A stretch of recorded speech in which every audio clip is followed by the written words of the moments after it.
নমস্কাৰ ছাত্ৰ ছাত্ৰীসকল, ইকেএম ষ্টাৰ্টলৈ তোমালোকক স্বাগতম জনাইছোঁ।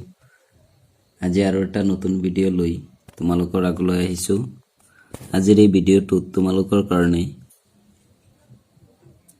সপ্তমমান শ্ৰেণীৰ বিজ্ঞানৰ 10ম অধ্যায় প্ৰাণীৰ পৰিবহন তন্ত্ৰ এই পাঠটোৰ যিখিনি অনুশীলনী প্ৰশ্ন উত্তৰ আছে এইখিনি আলোচনা কৰিম আৰু ইয়াৰ লগতে এই পাঠটোৰ কিছু অতিৰিক্ত প্ৰশ্ন উত্তৰো আজিৰ এই ভিডিঅ'টোত আমি আলোচনা কৰিম। বলা আজিৰ ভিডিঅ'টো আমি আৰম্ভ কৰোঁ। 1 নম্বৰত আছে খালী ঠাই পূৰ কৰা। ক দেশৰ দ্বাৰা হৃদযন্ত্ৰৰ পৰা তেজ শৰীৰৰ বিভিন্ন অংশলৈ পৰিবাহিত হয়। ধমনীৰ দ্বাৰা দেশ ৰক্তকণিকাত হিমোগ্লোবিন পোৱা যায়। লোহিত ৰক্তকণিকাত হৃদযন্ত্ৰৰ সুসংহত সংকোচন আৰু প্ৰসাৰণক দেশ বোলে হৃদস্পন্দন বোলে।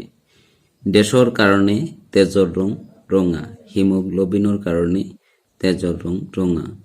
অনুচক্ৰিকাৰ কাম তেজৰ দেশ মখাবন্ধা। অনুচক্ৰিকাৰ কাম তেজৰ মখাবন্ধা। ধমনীৰ বেৰখন দেশ ধমনীৰ বেৰখন ডাঠ। শৰীৰক বেমাৰ আজাৰৰ পৰা ৰক্ষা কৰাটো দেশ ৰক্তকণিকাৰ কাম। শৰীৰক বেমাৰ আজাৰৰ পৰা ৰক্ষা কৰাটো শ্বেত ৰক্তকণিকাৰ কাম। মানুহৰ প্ৰধান ৰেচন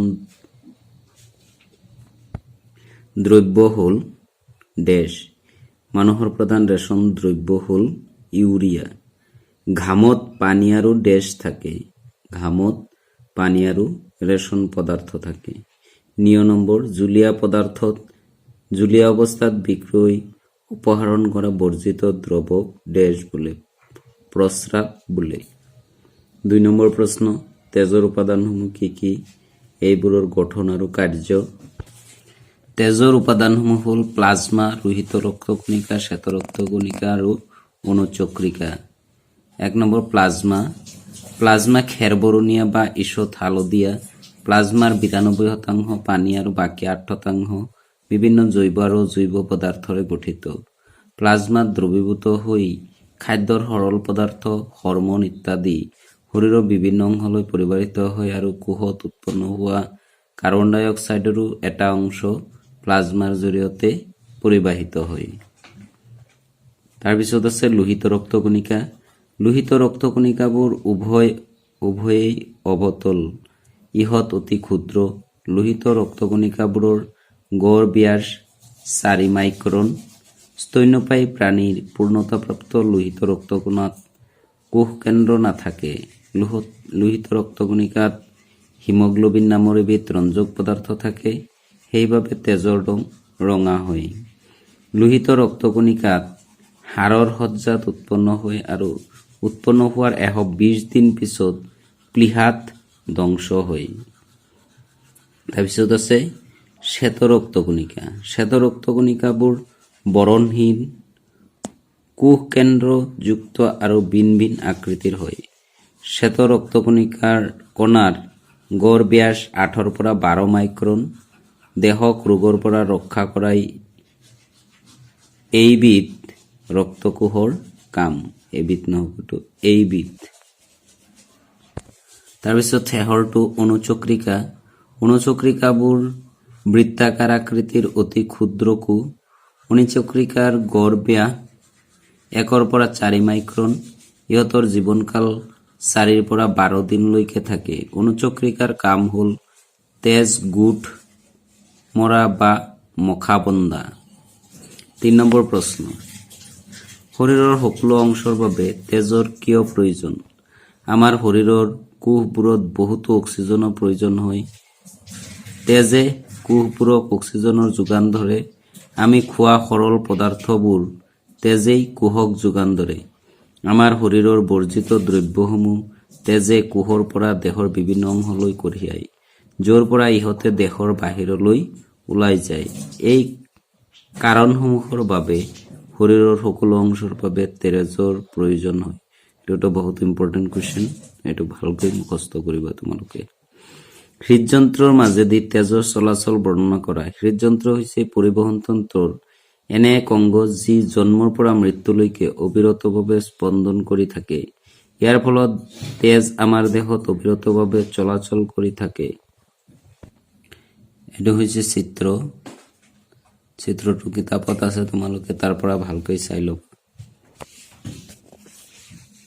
তাৰপিছত অক্সিজেনযুক্ত তেজ হাঁওফাঁওৰ পৰা কোষলৈ যাওঁতে আৰু কাৰ্বন ডাই অক্সাইডযুক্ত তেজ কোষৰ পৰা হাঁওফাঁওলৈ যাওঁতে হৃদপিণ্ডৰ মাজেদি সোমাই যাব পাৰে। অৰ্থাৎ হৃদপিণ্ডৰ মাজেদি অক্সিজেনযুক্ত আৰু কাৰ্বন ডাই অক্সাইড যুক্ত দুই প্ৰকাৰৰ তেজ চলাচল কৰে। অলিন্দক বিভক্ত কৰে আন্তঃ অলিন্দীয় বেৰ আৰু নিলয়ক বিভক্ত কৰা আন্তঃনিলয়বোৰে এই দুই প্ৰকাৰৰ তেজক মিহলি হোৱাত বাধা দিয়ে। হৃদযন্ত্ৰৰ সোঁফালৰ পৰা আৰম্ভ কৰাৰ পিছত কাঁড় চিহ্নবোৰেৰে আগবাঢ়িলে দেখা যায় যে নিম্নভাগৰ সোঁফালৰ কাঁড় চিহ্নডালে বুজাইছে যে এই তেজ হৃদযন্ত্ৰৰ পৰা ক্লোম ধমনীৰে হাঁওফাঁওলৈ গৈছে। এই তেজত থকা কাৰ্বন ডাই অক্সাইড হাঁওফাঁওত এৰি দি অক্সিজেনলৈ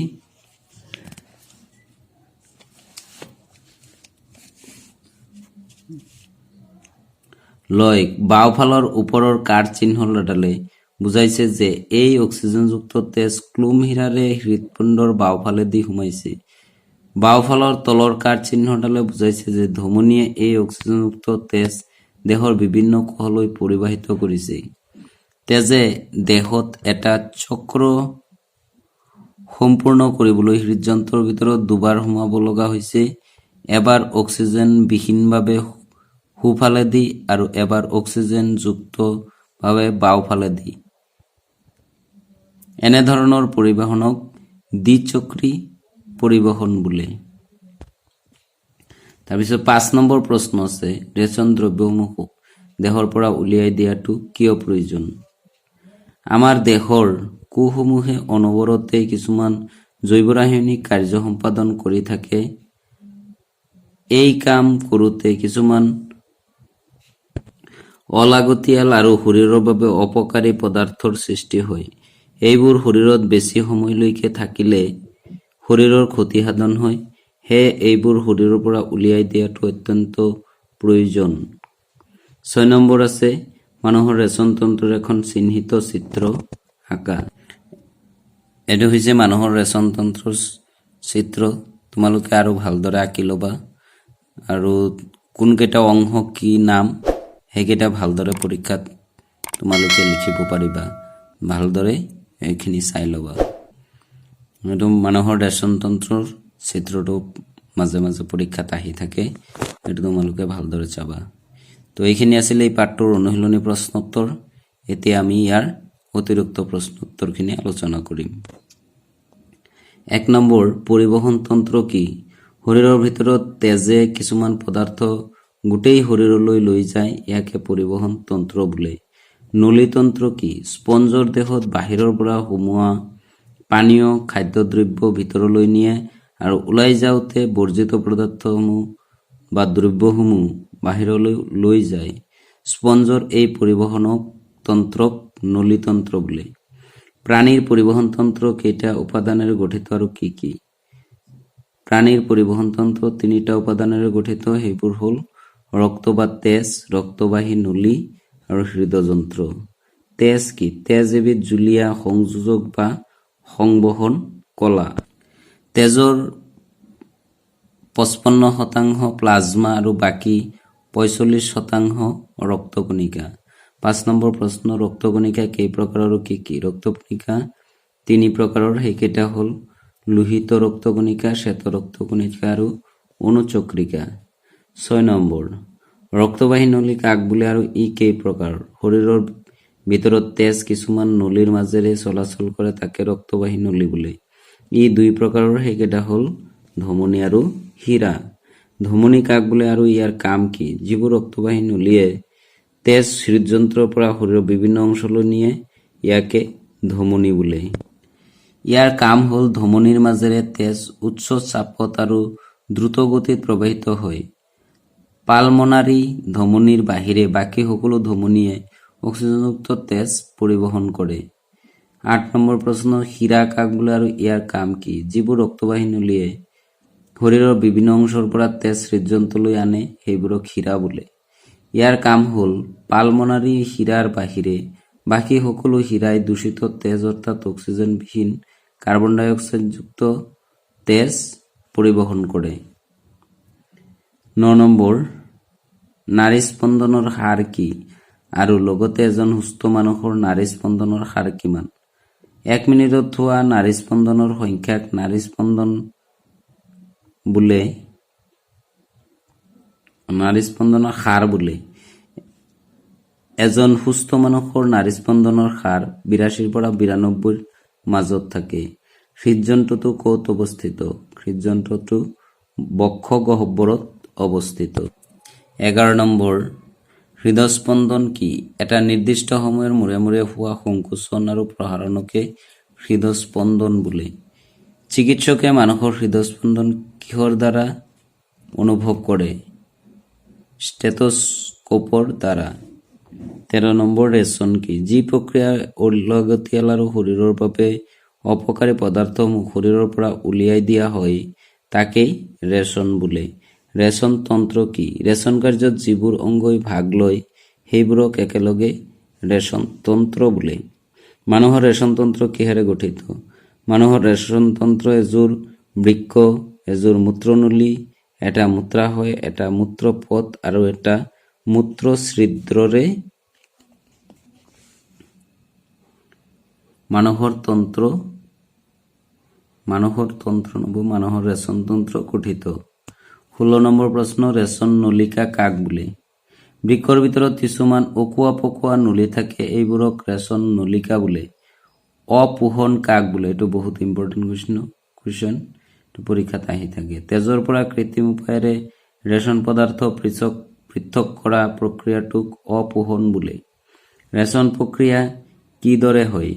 দুডাল ডাঙৰ বৃক্কীয় ধমনী বৃক্কত সোমাই আৰু কৈশিক নলিকাত বিভক্ত হয়। বৃক্কীয়ে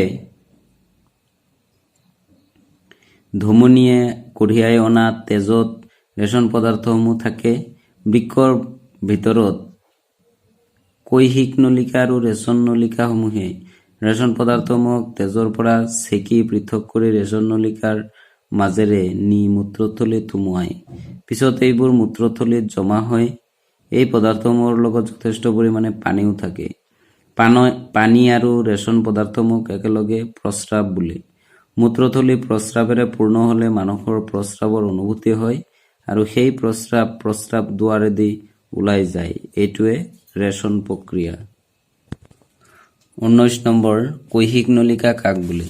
ধমনীবোৰ সৰু সৰু নলিকালৈ বিভক্ত কৰা হয় আৰু সেই নলিকাবোৰ কোনো কলাত সোমোৱাৰ আগতে অতি মিহি নলিকালৈ ভাগ হৈ যায়। এই অতি মিহি নলিকাবোৰক কৈশিক নলিকা বোলে। এইটো অন্তিম প্ৰশ্ন, তেজৰ গ্ৰুপ কেইটা আৰু কি কি? তেজৰ গ্ৰুপ 4টা, সেইকেইটা হ'ল এ বি আৰু অ' গ্ৰুপৰ তেজ সকলো গ্ৰুপৰ মানুহক দিব পাৰে আৰু এ বি গ্ৰুপৰ মানুহে সকলো গ্ৰুপৰ তেজ ল'ব পাৰে। সেয়ে অ গ্ৰুপক সৰ্বজনীন দাতা আৰু এ বি গ্ৰুপক সৰ্বজনীন গ্ৰাহক বোলা হয়। তো এইখিনি আছিলে এই পাঠটো থকা তোমালোকৰ কাৰণে কিছু অতিৰিক্ত প্ৰশ্ন উত্তৰ। যদি তোমালোকৰ আজিৰ এই ভিডিঅ'টো চাই ভাল লাগে তেনেহ'লে লাইক, কমেণ্ট আৰু শ্বেয়াৰ কৰি দিবা। আৰু যিসকলে মোৰ চেনেলটো ছাবস্ক্ৰাইব কৰা নাই তোমালোকে অনতিপলমে মোৰ চেনেলটো ছাবস্ক্ৰাইব কৰি দি মোক উৎসাহ আৰু প্ৰেৰণা যোগান ধৰিবা। আজিৰ ভিডিঅ'টো এইখিনি আছিলে। আৰু যিসকলে মোৰ আগৰ ভিডিঅ'বিলাক চোৱা নাই তেওঁলোকে প্লেলিষ্টত গৈ আগৰ ভিডিঅ'বিলাকো চাব পাৰিবা। ধন্যবাদ।